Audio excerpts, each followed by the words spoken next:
La revue de presse internationale. Thomas Cluzel, bonjour. Vous ne voulez pas nous parler d'amour, mais de l'organisation État islamique. Oui, depuis les attentats du 13 novembre, de très nombreuses questions ont été posées, en particulier à qui Daesh vend-il son pétrole. Le journal britannique The Guardian a eu accès cette semaine à des documents internes de l'organisation qui prouvent que la revente de pétrole et de gaz représente près d'un tiers de ses sources de revenus. Autre question, comment Daesh se procure-t-il des armes? Selon un récent rapport d'Amnesty International, cette fois-ci, la quantité et la variété des stocks d'armes détenus par Daesh témoignent de décennies de transferts irresponsables d'armes vers l'Irak et de l'incapacité de l'administration d'occupation dirigée par les États-Unis à gérer de façon sécurisée les livraisons et les stocks. Et puis, dernière question en date, qui fournit l'Internet à l'organisation islamiste? Comment Daesh, basé dans une région où les infrastructures des télécommunications ont été presque totalement détruites, peut-elle être aussi connectée? Réponse: ce sont des sociétés européennes qui servent de prestataires d'accès aux terroristes, leur permettant ainsi de diffuser via satellite leur propagande. On ne sait pas encore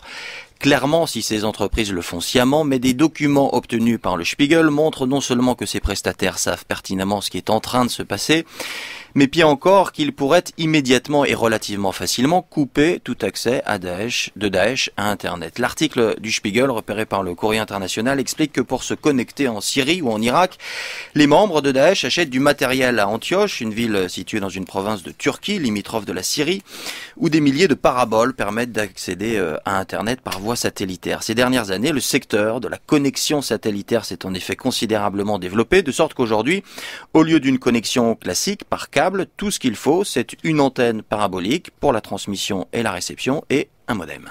D'où cette question, qui livre les antennes paraboliques destinées au Moyen-Orient, Thomas? Eh bien, toute une palette d'entreprises sont impliquées dans la commercialisation des technologies nécessaires à l'obtention d'un accès à Internet. Au début de la chaîne, on retrouve les grands opérateurs satellitaires européens, avec en tête de file le français Eutelsat, dont la Caisse des dépôts, c'est-à-dire l'État français, est aujourd'hui actionnaire à hauteur de 26%, mais aussi le britannique Avanti Communications et puis le luxembourgeois SES. Alors, il se trouve que le marché de l'accès à Internet par satellite est très limité dans l'Union européenne, le continent étant presque totalement couvert. Il y a quelques années, en revanche, la Turquie était un marché très lucratif.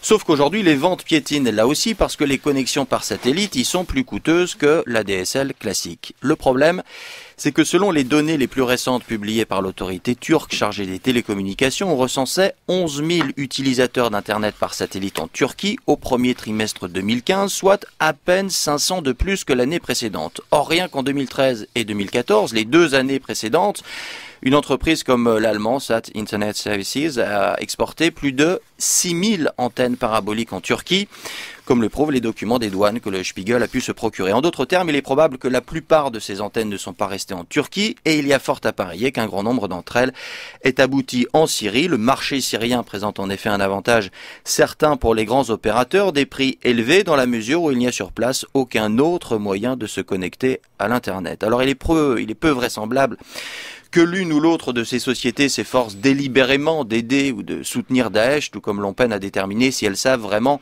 à qui leurs équipements sont destinés in fine. Le Spiegel a contacté toutes ces entreprises concernées, mais n'a obtenu de réponse que de 2 d'entre elles. Les responsables de SES, la société luxembourgeoise, leur ont expliqué qu'ils ne fournissent leurs services qu'à de grands distributeurs dont les références ont été vérifiées et qu'ils ne traitent pas directement avec les clients en bout de chaîne. Quant aux représentants de Telsat, ils affirment qu'aucun des prestataires de celle-ci n'opère en Syrie et que la société n'a pas de contact direct avec les clients finaux. En clair, les informations se perdraient au fil de cette très longue chaîne de distribution. Ils disent vrai?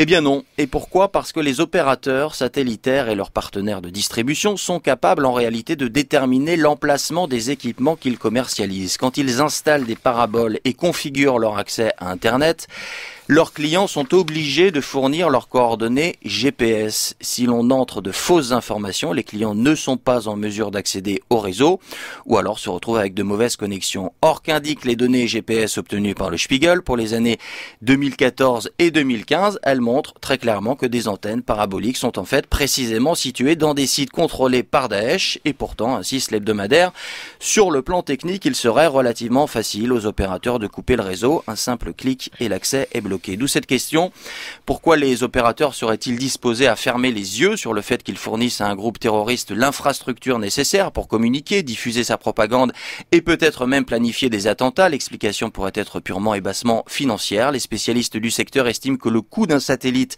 et de sa mise en orbite atteint 300 à 400 millions d'euros. À cela, il faut encore ajouter les frais d'exploitation. Problème, la durée de vie moyenne d'un satellite n'est que de 15 ans. Voilà pourquoi les opérateurs satellitaires cherchent à attirer autant de clients que possible et aussi vite que possible pour pouvoir effectuer ce qu'on appelle un retour sur investissement. À moins qu'elles ne sachent parfaitement qui a recours à leurs prestations et qu'elles partagent ces informations avec les services de renseignement. Interrogés à ce sujet, ni les entreprises concernées ni les services de renseignement n'ont voulu répondre. Mais si tel est le cas, cela signifie que les services secrets écoutent depuis des années les communications des terroristes et s'accommodent du fait que pendant ce temps, Daesh gagne en force grâce aux prestataires d'accès Internet. Merci beaucoup Thomas Cluzel.